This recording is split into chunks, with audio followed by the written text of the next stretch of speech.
আসসালামু আলাইকুম রহমতুল্লাহ। আমার নাম মোহাম্মদ আব্দুল রশিদ, বাড়ি জেলা খাগড়াছড়ি, উপজেলা দিঘিনালা, 30 নং বড়মরুম 2 নং ওয়ার্ড মধ্যবলটলি গ্রাম। একটা সংসারিকের ভিতরে ছেলে মেয়ে স্ত্রী সন্তান 4-5 জন থাকে। স্ত্রী যদি অপরাধ করে, সন্তান যদি অপরাধ করে, তাহলে বিচার করে কে? স্বামী এবং বাবা, ঘরের গার্জিয়ান। তদ্রূপ এরকম সমাজের একটা গার্জিয়ান আছে, ওয়ার্ডের একটা গার্জিয়ান আছে, ইউনিয়নের একটা গার্জিয়ান আছে, জেলার একটা গার্জিয়ান আছে, রাষ্ট্রের একটা গার্জিয়ান আছে। গার্জিয়ান যদি অপরাধ করে, বিচার করবে কি?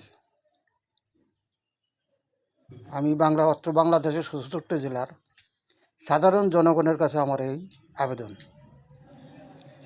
যে গার্জিয়ান যদি অপরাধ করে, তাহলে বিচার করবে কি?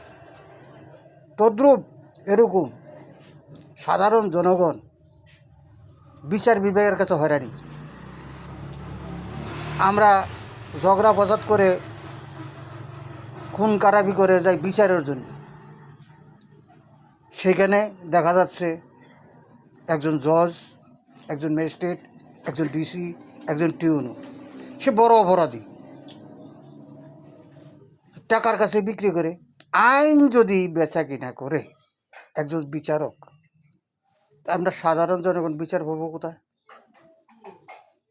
ওর বিচার কে করবে? যার জন্য আজকে আমি আপনাদের কাছে,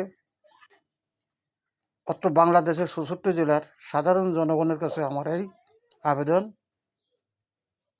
কখন আমরা বাক স্বাধীনতা পাব? স্বাধীন কখন হবে? যুদ্ধ হলো আজকে 53 বছর, কিন্তু স্বাধীন এখনো আসে নাই। রাষ্ট্রের স্বাধীনতা আসে নাই। স্বাধীন কাকে বলে? স্বাধীন কি জিনিস কেউ জানে না। জানে কি? যার যে মনে যা চায় তাই করে, সেটা কিন্তু স্বাধীন নয়।